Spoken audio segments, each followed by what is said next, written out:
Khi muốn được chơi video gameplay dương bà nè cái này complete subscribe mà nè môi phong bà đi chia channel thay bảo mà cái gì ô mà giờ chẳng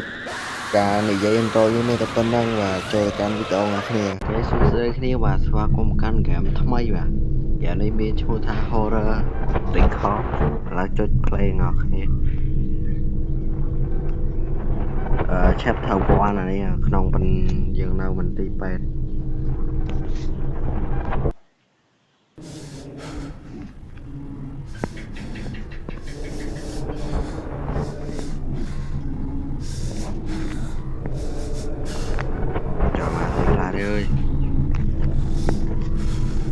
8game này tôi chỉ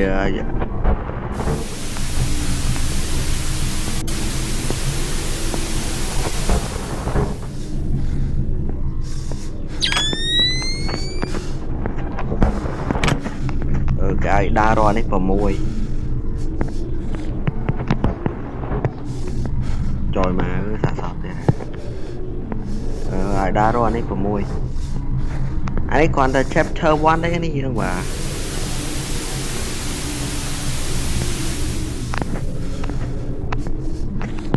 game này thơ lâu ấy bàn tay vì ở rất tận nấu với đa rô là bò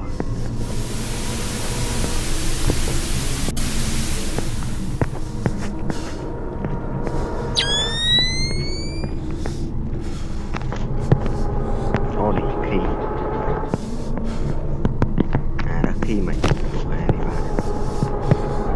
anh này đôi chuyện này vision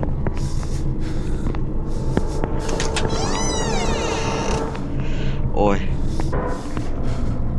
ok cái này bà kể với lấy tôi ồ dạ dạ mình tên này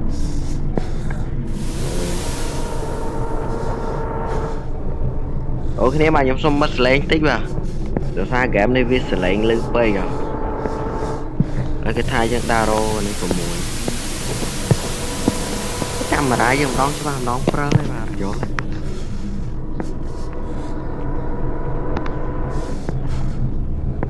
mà chim đi thôi lợi dương châu thuê đi cũng tha lọt á lọt mẹ nữa ơi lợi dương đau mà khang đi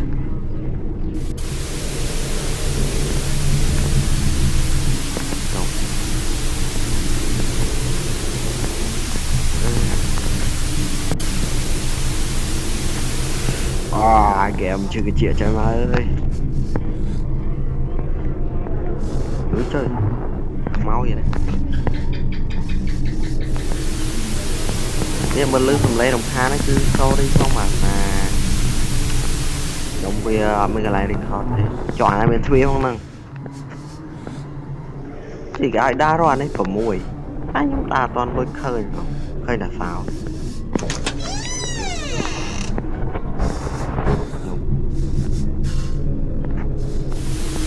cái lời chặt này ồ cái nám mà lời chặt cái gì cái đạn đó chặt thì đi rồi bạn trước cái là chắc khác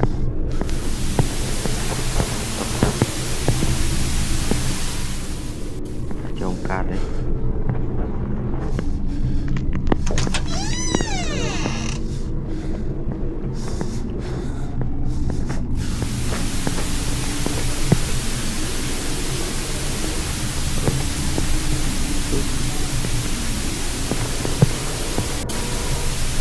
lấy dân phải nó mình tí phết cái bóc chào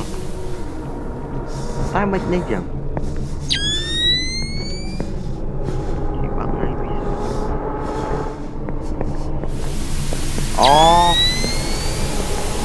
rồi dòng bạc này rồi dòng bán mùi giống một lát bạn trời bùi bạc cài ôi bà sầm lên pruôi bà rồi trời mà ơi bạc này bây giờ này bạn đang thay game nó cứ xả phân mà đi tổng lời trang này chứ với dòng man pi ấy ai xâm đi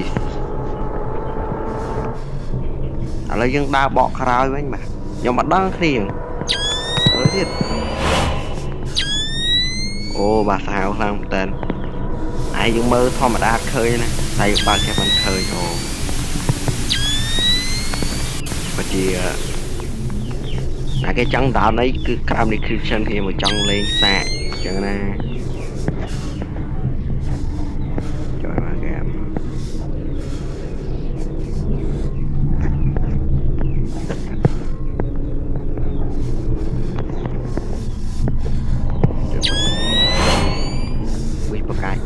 đối lên trĩ na đấy nè đây em cách thay cái em đây vì cùi khai chiên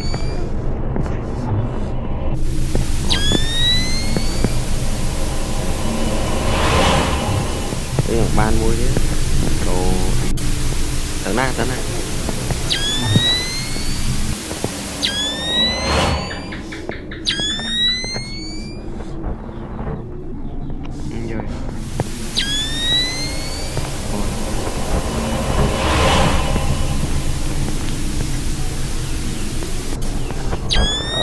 anh ấy chapter 1 khi anh dùng lên chapter 1 chop sân ở trong episode cái dần dần tạo một chapterទៀត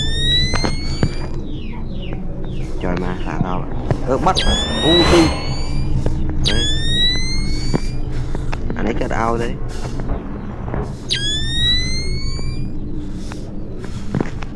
dương khoa bí tiết mà câu lơ ấy rồi ê tao nói đi coi mong mọc ôi anh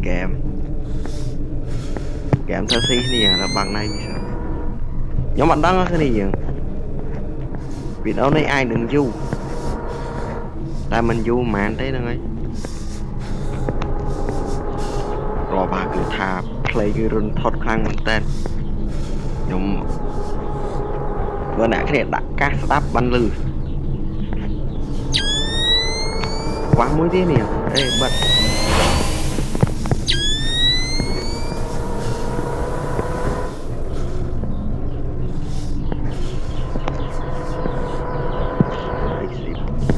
quá mũi tiếc cái nhưng mà chả mũi tiếc nó này nhưng mà đang này dân đã ơi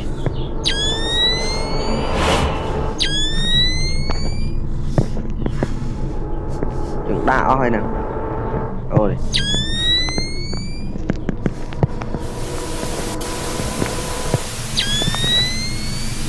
camera với ông đón ô bà play cái ta hào phang thế on đi ngon nhom đa rột khơi đi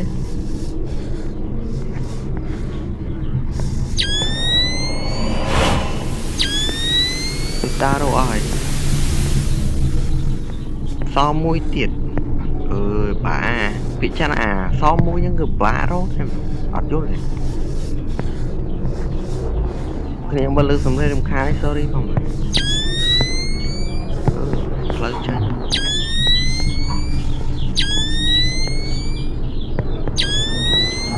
lại đi mày wow bà rô với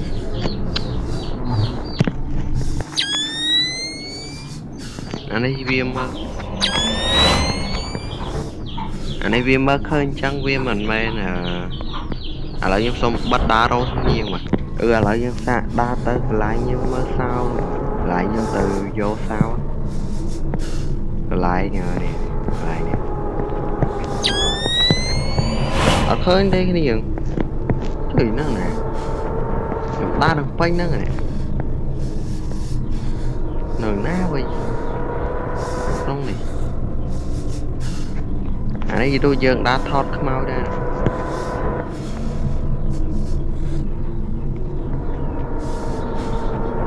bạc coi bạc này vì sẵn trao mà như vậy mấy này vô hai rồi chui nó này nó lấy được đam tí chứ nè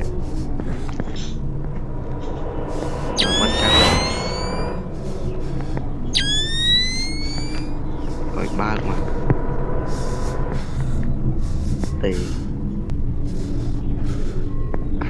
Ở đây nè. Nè.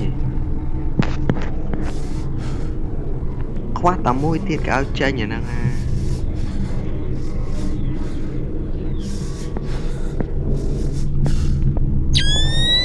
Nè đâu. Này anh. Nói chết cho chơi mà lấy chơi mà. Yes.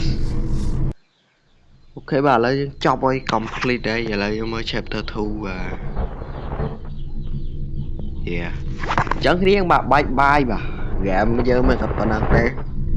Chăm episode cái chăm nhưng mà lên chapter 2 à. Hay là cái chân lên ấy anh đón tam description ban bà. Chẳng video nhưng mình tập toàn năng thế. Chúc nên nó video crowd bye bye.